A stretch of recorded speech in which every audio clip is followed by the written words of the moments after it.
sa pinaka-kontrobersyal na live gala in Protégé history. Kinastigo ng mga judges ang So What dahil sa mga binitawang salita ni Sander at Ermund. Bakit di niya pag-blendingin yung mga soloista? Palit tayo, judges. Imposible mangyari yun because kaya kami kinuhan judges dahil marami na kaming nagawa at napatunayan sa industriyang ito. Pero hindi man maganda ang naging comment sa kanila. Mula simula hanggang matapos ang live gala ay So What ang nangunguna sa fan ranking. Nangunguna pa rin ang So What, followed by Krisa. Matapos itali ang total text votes at scores from the judges ay hindi inaasahan ng lahat ang naging resulta. Mentor Jaya and Protégé Lovely. I'm so sorry, but your battle is over. At sa pagtatapos ng live gala, inanunsyo na ang pinakaabangang big twist. Muling bubuksan ang battle stage para sa mga ex-Protégés upang muling magpatuloy pa sa bakbakan for the big break. Nabuhayan ng pangarap ang mga eliminated protégés. Pero ang mga mentors, iba-iba ang naging opinyon. In my case po, kaso ko lang, ilang beses na kami binigyan ng chance ng judges. So, hindi ako pwedeng magreklamo kapag may binigyan ulit ng chance. Ay, ikaw kasi In my yun. case. Eh, hindi naman ako kasali In doon. my case. Ako, sige, bala ka. Ako rin, I'm very happy that they're getting a second chance. I really believe in second chances talaga. Para sa akin talaga, unfair. Hindi, totoo yun. Unfair talaga yun. Ako, ngayon lang ako medyo agree ako kay Claire. Competition eh. Sorry, Major Budin. Ang akin, I think maraming mababa sa text votes na mataas sa talento. And I think this is their last chance to show at least yung talento na yon. Para sa akin, everyone deserves a second chance. But it should be given to everyone. Para sinasabi niya, kapag sila binigyan ng chance, kami rin ibigay niyo ng chance. Hindi na matatapos to. I don't know. I just feel bad about it. Really feel bad. Okay, Claire, kaya mo yan. Okay lang yan.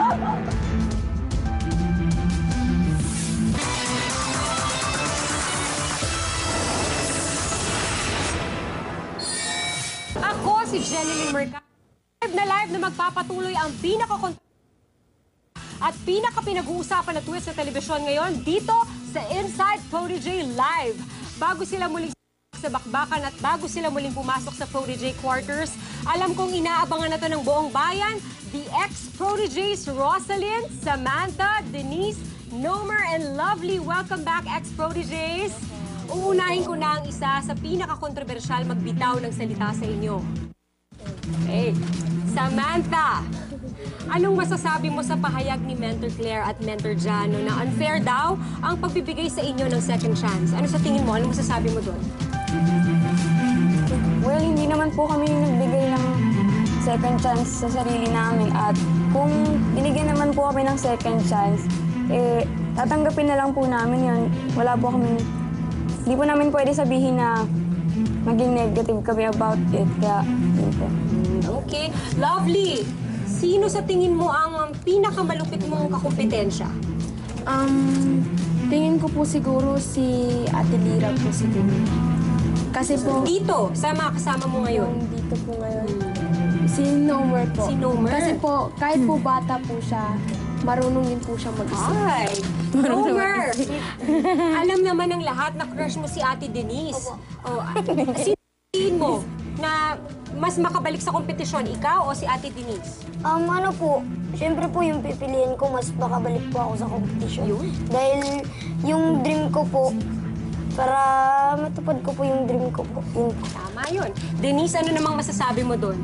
Wala po kong hurt feelings na sinabi niya. And alam ko naman po na pangarap po namin to lahat. Kaya gagawin talaga lahat para makapasok ulit. Rosalyn, sino naman sa tingin mo yung wala na talagang chance na makabalik? Yung totoo, ah? Sa tingin ko po, Sino? si Denise. Okay. Hindi, ano lang po, sa ano ko lang. Kasi po marami pong, base po sa ano ko po, sinasabi po nila sa akin, yung ano po, and sana observe pa rin. Okay lang yun. Walang masasaktan. Basta ang importante pare-pareho kayo makakapasok sa loob. There you have it.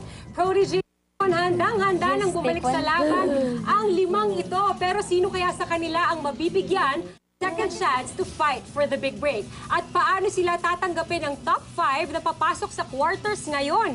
Ang muling pagpasok sa quarters nila Rosalyn, Samantha, Denise, Nomer and Lovely, live na live sa pagbabalik ng Inside Protégé.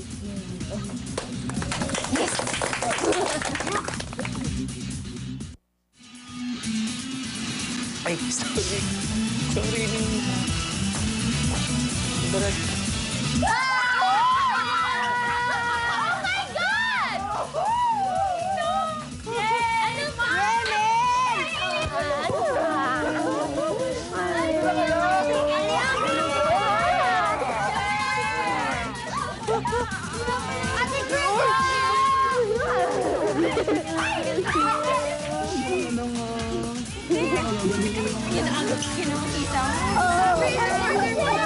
Katulira.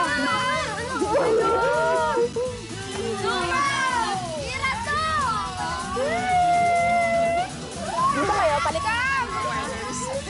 Ganda! Ay, dami mo ba yan, Bennett?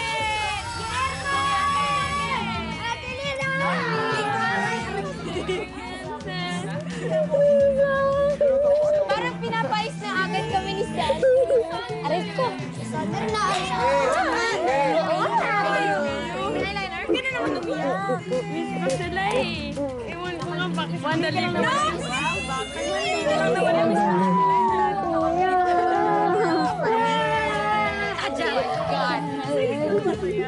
Jana! Oh my God! Galing namin. Secrets! Mali!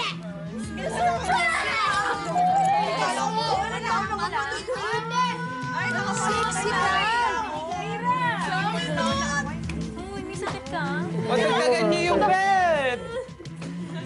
Magdagdagan niyo yung bed! Huwag na! Suksukan na lang tayo!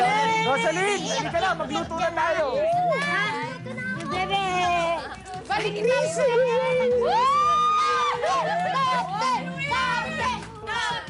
Wala nang tanggalan!